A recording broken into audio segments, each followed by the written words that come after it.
It was a stormy night when Sarah celebrated her 12th birthday.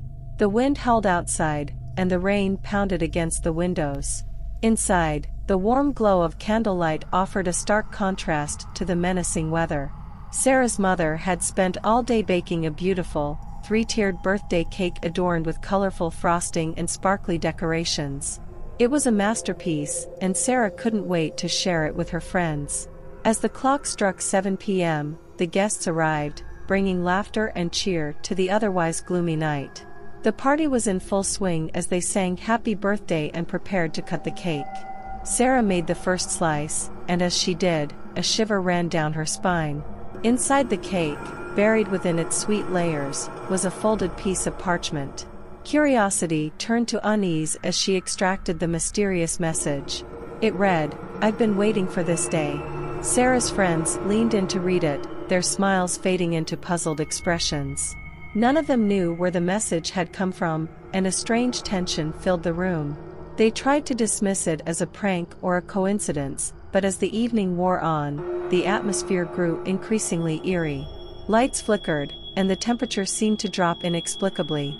Whispered voices echoed through the house when no one was speaking. Sarah's mother, who had been baking in the kitchen, suddenly screamed, dropping a tray of cupcakes as she claimed to have seen a shadowy figure pass by the window. The party quickly descended into chaos.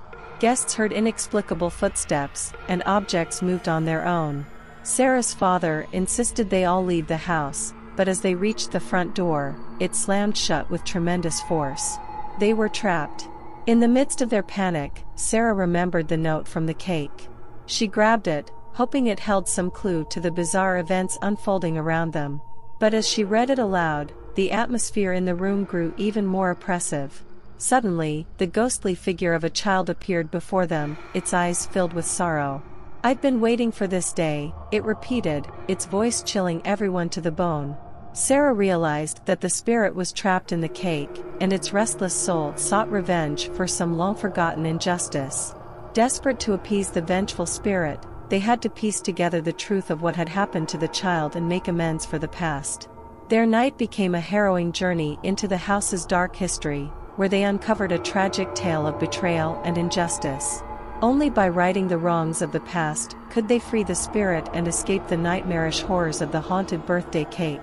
As dawn finally broke, they completed their mission, and the house fell silent. The spirit was at peace, and they were released from their terrifying ordeal.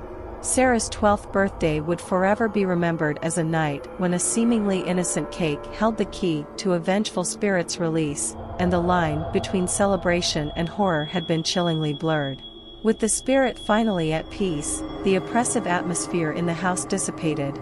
Sarah and her friends were shaken but relieved that the ordeal was over.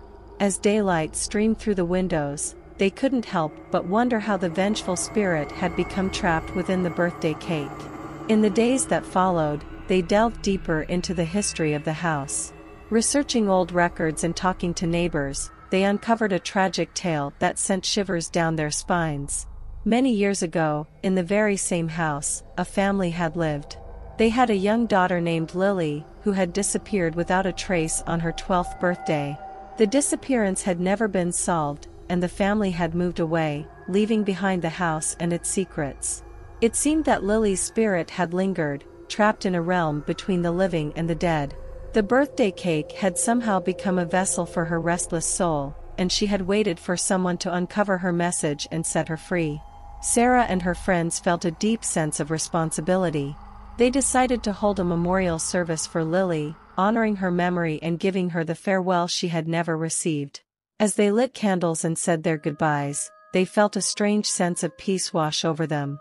From that day on, the house seemed to shed its haunted reputation. No longer did mysterious occurrences plague its occupants, and the dark cloud that had hung over it for so many years lifted. It was as if Lily's spirit had finally found the peace she had been denied for so long. Sarah's 12th birthday had been a nightmarish ordeal they would never forget, but it had also been a lesson in compassion and the importance of acknowledging the past. They had given a lost soul the closure it desperately needed, and in doing so, they had transformed a place of horror into a house of healing.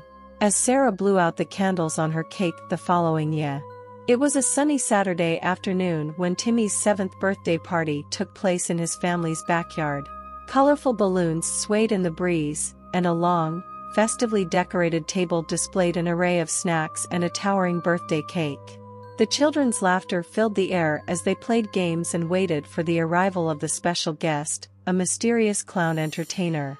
As the clock struck 3 p.m., the clown emerged from a cloud of confetti. He was unlike any clown the children had ever seen. His makeup was a mess of smeared colors, his clothes tattered and stained. His oversized shoes seemed too big for his feet, making each step appear awkward and disjointed. At first, the kids giggled and clapped, thinking it was all part of the act. But as the clown's performance continued, unease settled in. His tricks became bizarre and unsettling. He pulled dead birds from his pockets, and his juggling balls seemed to be made of eyeballs that stared back at the horrified children. Timmy's mother nervously approached the clown, whispering to him that his performance was frightening the kids. But when she touched his shoulder, she recoiled in horror. Beneath the layers of makeup, she glimpsed grotesque scars and decaying flesh. The clown turned to her, his eyes filled with madness, and a sinister grin spread across his face. Panicked, Timmy's mother hurriedly ushered the children away from the disturbing entertainer. She tried to call the police, but her phone was mysteriously dead. The clown continued his unsettling performance, seemingly unfazed by the chaos he had unleashed. As the parents desperately tried to protect their children, they realized that the clown was not just a performer, he was something far more sinister. Some whispered that he was an escaped mental patient, while others believed he was a supernatural entity sent to terrorize the party. In the midst of the chaos, the clown suddenly vanished, leaving behind a lingering sense of dread. The children were traumatized, their once happy birthday party transformed into a nightmare. Timmy's mother vowed to get to the bottom of the mysterious entertainer's identity, but as the days passed, it became clear that the clown had left no trace, as though he had never existed. Years later, the children who had attended Timmy's 7th birthday party still carried the scars of that horrifying day. They would forever remember the sinister clown entertainer who had turned a day of celebration into a nightmare they could never forget, leaving them with a deep-seated fear of clowns that would haunt them for the rest of their lives. The years went by, but the memory of that fateful birthday party continued to haunt Timmy and the other children who had attended. They grew up with an unshakable fear of clowns, and many of them suffered from nightmares, their sleep filled with disturbing visions of the mysterious clown entertainer. As Timmy reached his teenage years, he became increasingly obsessed with uncovering the truth behind the clown's identity. He couldn't shake the feeling that there was more to the story than anyone had realized. Late at night, he scoured the internet for clues, digging through news archives and missing persons reports. One evening, while researching, Timmy stumbled upon an old newspaper article from the year of his 7th birthday. The headline sent a chill down his spine: "Mysterious Disappearance of Local Clown." The article described how a clown known as Smiley had vanished without a trace after a string of bizarre and unsettling performances. As Timmy read on, he discovered that Smiley had been a patient at a nearby psychiatric facility before his disappearance. He had a history of severe mental illness and had been committed after a violent incident at a children's party. The authorities had searched for him extensively but had never found any trace of the disturbed entertainer. Timmy couldn't believe the connection. It seemed that the mysterious clown entertainer who had terrorized his 7th birthday party was none other than Smiley, a deranged clown with a dark and troubled past. Determined to put an end to the nightmare once and for all, Timmy delved even deeper into his research. He visited the abandoned psychiatric facility where Smiley had been held, hoping to find some clue that would lead to answers. Inside the decaying building, he discovered a room filled with disturbing drawings and writings on the walls. They depicted grotesque scenes of violence and madness, all signed with the name Smiley. It was clear that the clown entertainer had been tormented by his own demons. As Timmy continued to explore, he stumbled upon a hidden chamber deep within the facility. Inside, he found a collection of old, weathered birthday cakes, each one adorned with a sinister message: "I've been waiting for this day." It was as though Smiley had been using these cakes as a way to communicate his malevolent intentions. Emily was turning 13, and she had always dreamed of having a magical birthday celebration. Her parents decided to throw her a sleepover party at their old, Victorian-style house nestled at the edge of a dense forest. Emily's closest friends, Lily, Jake, and Mia, were all invited. As the sun dipped below the horizon, the house came to life with laughter and excitement.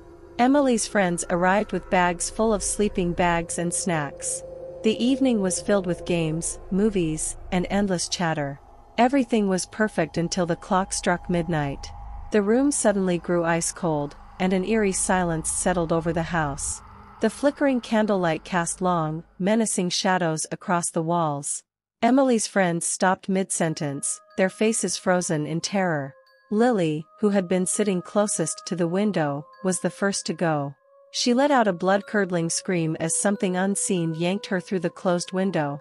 The glass shattered, showering the room with shards, and Lily was gone, leaving behind a trail of crimson blood on the windowsill. The remaining friends scrambled to their feet, panic taking hold. Jake and Mia tried to run for the door, but it slammed shut with a deafening thud, trapping them inside. The room seemed to twist and contort, its walls closing in on them. They could feel an evil presence watching from the shadows. As the seconds ticked by, Emily realized they were not alone. A spectral figure appeared before them, its form shifting and distorted. It was Lily, but she no longer looked human. Her eyes were empty sockets, and her skin was ashen and translucent. She reached out with bony, skeletal fingers, her voice a haunting whisper. "I've been waiting for this day," she murmured, her voice filled with despair.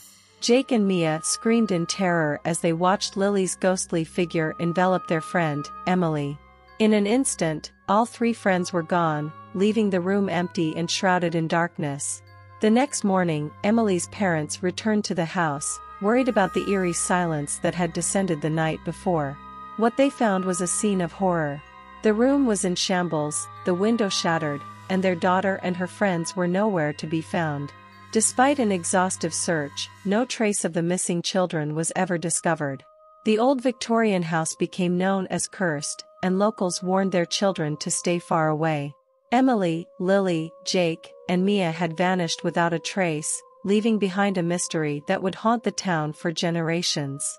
The disappearing friends became a dark legend, a cautionary tale told around campfires, reminding everyone that even the most innocent of celebrations can turn into a nightmare when darkness descends. Years passed, and the mystery of the disappearing friends became a chilling legend in the small town. People whispered about the old, abandoned Victorian house, believing it to be haunted by the restless spirits of Emily, Lily, Jake, and Mia. No one dared to enter the house, and it became a place of dread and superstition. But one day, a curious teenager named Alex decided to investigate the legend. Intrigued by the stories, Alex ventured into the decrepit house, armed with a flashlight and a determination to uncover the truth. The air inside was damp and filled with the musty scent of decay. Dust-covered furniture and cobwebs obscured the once grandeur of the house. As Alex explored the darkened rooms, strange occurrences began to unfold. Whispers echoed through the hallways, and faint cries could be heard from behind locked doors. The temperature dropped drastically, and the flashlight's beam flickered ominously. It was as though the house itself was alive, responding to Alex's presence. Finally, Alex entered the room where Emily's sleepover had taken place, the same room where the disappearances had occurred. It was a room frozen in time, with shattered glass still littering the floor and an air of malevolence hanging in the air. Suddenly, a faint voice called out, "Help us." Startled, Alex swung the flashlight around, only to find the spectral figures of Emily, Lily, Jake, and Mia. They appeared as they had on that fateful night, their faces frozen in fear and despair. They reached out, their translucent hands trembling. "We've been waiting for someone to save us," Emily whispered. With a surge of courage, Alex realized that the only way to free the trapped spirits was to solve the mystery of their disappearance. The investigation led Alex to a hidden room in the basement, filled with old journals and photographs. It revealed a shocking truth. Decades ago, the house had been owned by a sinister figure who had practiced dark rituals to gain immortality. Emily, Lily, Jake, and Mia had unknowingly stumbled upon these rituals during their sleepover, becoming entangled in a curse that had bound them to the house. Determined to break the curse, Alex embarked on a perilous journey, piecing. For as long as she could remember, Sarah had lived in a quaint, centuries-old farmhouse nestled deep within a dense, foreboding forest. Her 30th birthday was approaching, and she couldn't help but feel a sense of unease about the milestone. On the morning of her birthday, Sarah found an elaborately wrapped gift waiting for her on the kitchen table. The box was adorned with a blood-red ribbon and a card that simply read, "For the one who has everything." Intrigued and slightly unnerved, Sarah cautiously unwrapped the gift. Inside, she discovered a lifelike porcelain doll. It was an exquisite creation, with delicate features and a dress made from the finest silk. Yet, there was something disconcerting about the doll's lifelike eyes. They seemed to follow her every move. Sarah couldn't recall ever owning such a doll, nor did anyone in her family admit to giving it to her.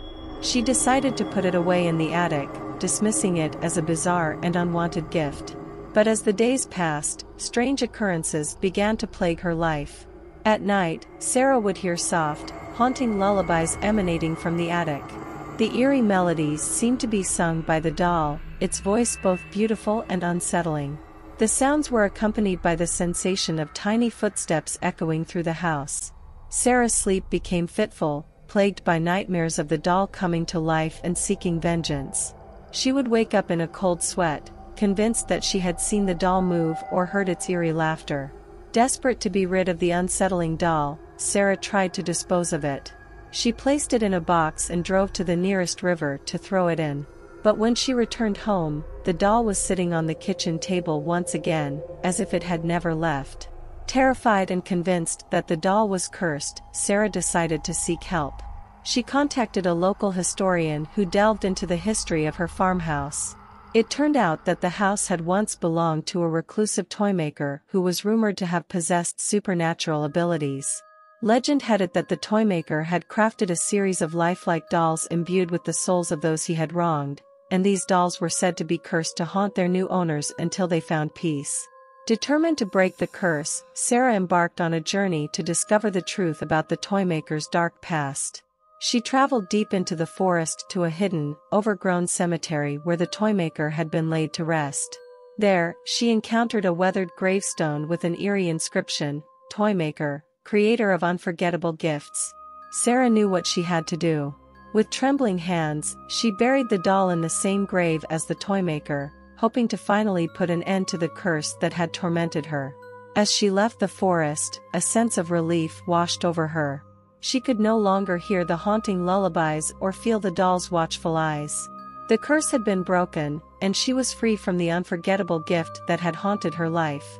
But deep within the forest, among the shadows of the trees, the toymaker's laughter echoed, a chilling reminder that some gifts are unforgettable for all the wrong reasons.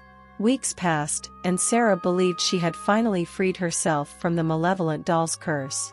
Her nights were once again peaceful, and the unsettling presence that had haunted her home had seemingly vanished. She allowed herself to breathe a sigh of relief, hoping that the nightmare was truly over. However, just as Sarah began to regain her sense of normalcy, a package arrived at her doorstep. It was the same blood-red ribbon and elaborate wrapping as before, and a feeling of dread washed over her as she recognized the sender's address as her own farmhouse. With trembling hands, she unwrapped the gift, revealing the porcelain doll once more. It had returned, its lifelike eyes fixed on Sarah, as if it had never left. A chill ran down her spine, and she realized that the curse had not been broken, but merely delayed. Determined to rid herself of the sinister doll once and for all, Sarah consulted a group of paranormal investigators. Together, they delved into the history of the toymaker and uncovered a grim truth: the toymaker's curse was not easily broken, and it sought to claim its victims relentlessly. The investigators devised a plan to confront the malevolent force that bound the doll to Sarah. They performed a ritual, drawing on ancient knowledge and incantations to weaken the curse's hold on the doll. The room filled with an otherworldly energy, and the doll's eyes flickered with malevolence as it fought back. As the ritual reached its climax, the doll let out a piercing, inhuman scream that sent shivers down the spines of all present. It was a struggle of wills, a battle between the living and the supernatural. In the end, the curse was severed, and the doll lay motionless, its lifelike eyes now empty and devoid of malevolence. Sarah watched as it was sealed away in A.S.